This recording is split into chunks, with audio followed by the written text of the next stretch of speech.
नमस्ते बच्चों, विज्ञान के सेशन में आप लोगों का स्वागत है। हमारा जो चैप्टर चल रहा है हमारे आसपास के पदार्थ, और उसमें हम लोग आजकल बात कर रहे हैं कि पदार्थ अपनी अवस्था किस प्रकार बदल सकते हैं।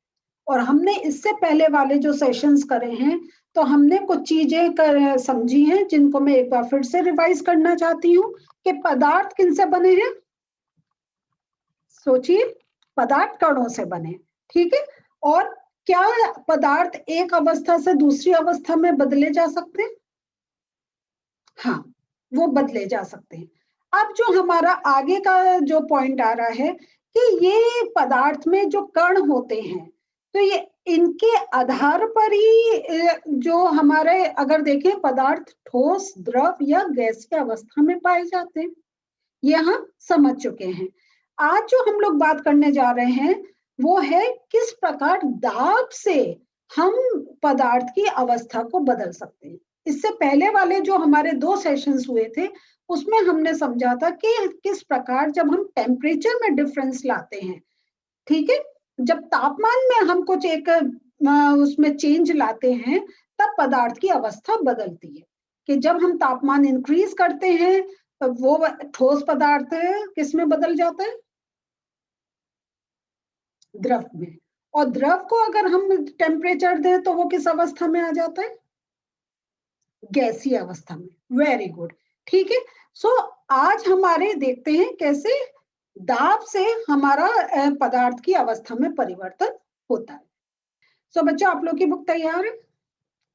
खोल लिया आपने ये पेज? अगर नहीं खोला है वीडियो पॉज करें, बुक लेकर आइए और फिर ये सेशन स्टार्ट करें, ठीक है। तो चलिए हम अपना अब आज का जो पॉइंट ऑफ डिस्कशन है उसको आगे लेकर चलते हैं। दाब परिवर्तन का प्रभाव। दाब परिवर्तन से किस प्रकार प्रभाव पड़ता है किसी भी पदार्थ की अवस्था में। तो हम जैसा मैं ये एक रिवाइज कर चुकी हूँ कि जो ये जो आपका पदार्थ होता है उसमें जो कण होते हैं उनकी दूरी के आधार पर ही हम अंतर करते हैं कि कौन सा सॉलिड है, मीन्स ठोस है, कौन सा द्रव है, लिक्विड है, या कौन सा गैसीय स्टेट में है। अब हम आगे बात करते हैं कि जब हम किसी सिलेंडर में किसी सिलेंडर में जो गैस भरी हुई है उसका अगर हम उस पर दाब लगाएं, मीन्स उस पर प्रेशर दें, और दाब जब भी हम देखिए जब भी हम किसी चीज पर प्रेशर देते हैं वो दबती है, वो कंप्रेस होती है, वो संपीड़ित होती है, ठीक है। सो जब हम अगर किसी सिलेंडर में गैस भरी हुई है, हम उस पर प्रेशर लगा रहे हैं तो क्या होगा? वो कंप्रेस होगी, वो संपीड़ित होगी। लेकिन गैस को जब हम संपीड़ित करते हैं तो क्या होता है बताइए? क्या उसके कणों की दूरी कम होगी?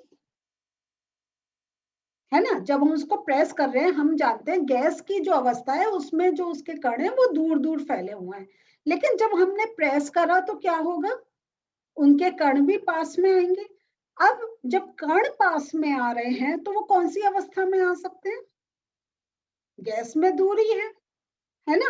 लेकिन प्रेस करने पर वो अगर देखेंगे तो वो क्योंकि थोड़े पास आ गए हैं जिसमें उनका थोड़ा सा आपस में एक अट्रैक्शन फोर्स भी चल रहा है और दूरी भी कम हो गई है, तो वो थोड़ी बहुत द्रव अवस्था का रूप ले सकते हैं, है या नहीं है?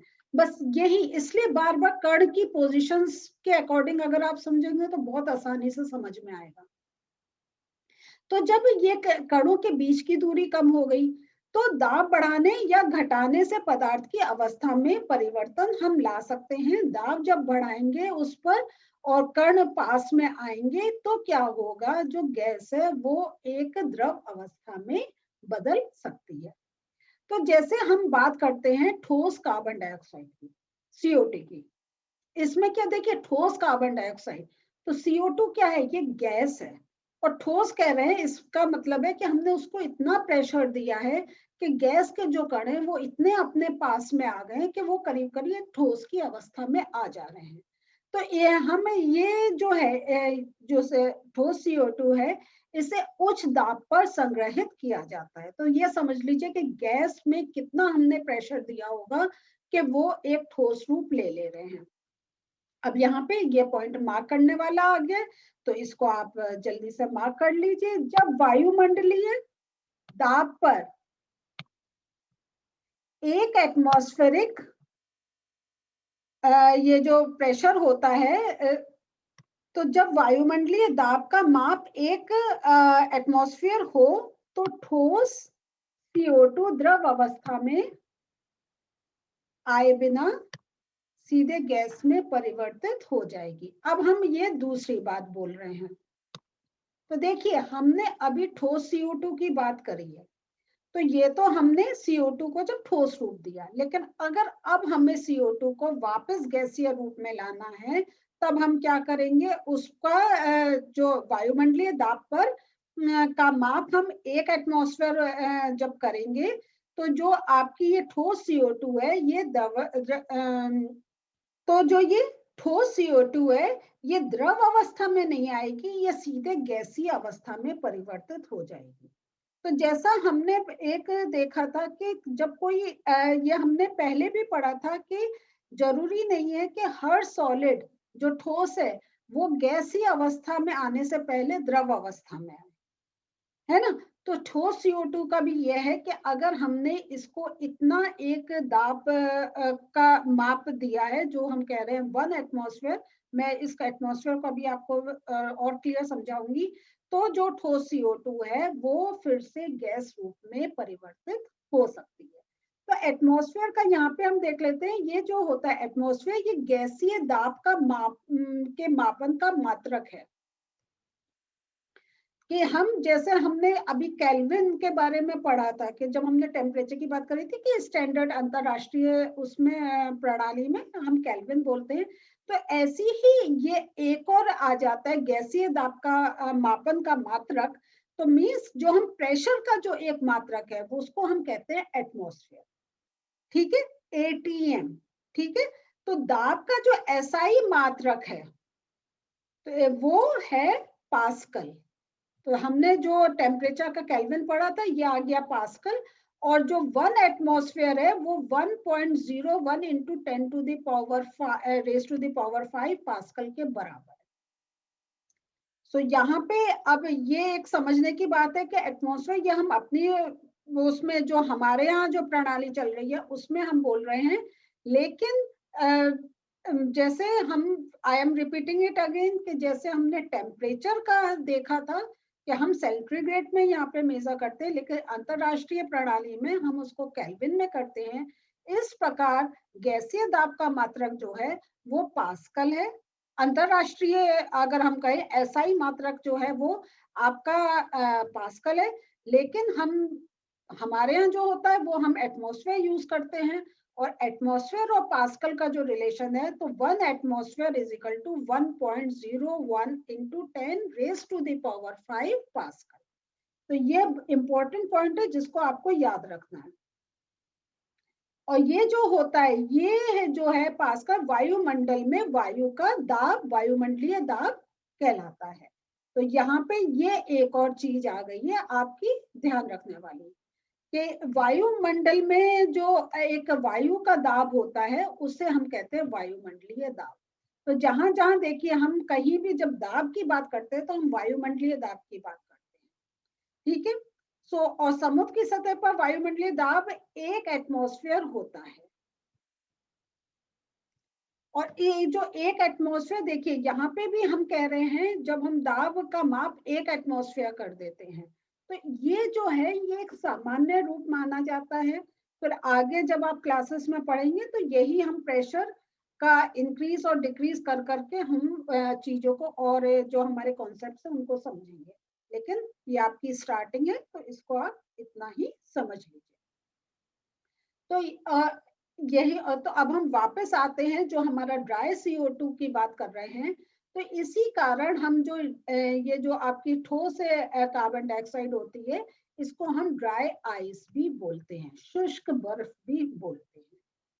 और इस तरह से हम कह सकते हैं कि पदार्थ की जो अवस्थाएं होती हैं, कि ठोस, द्रव या गैस, दाब और तापमान के द्वारा तय की जाती है, कि हम उसको कितना हम दाब दे रहे हैं, कितना तापमान दे रहे हैं, और उससे उसकी अवस्था में एक परिवर्तन आता चला जाता है।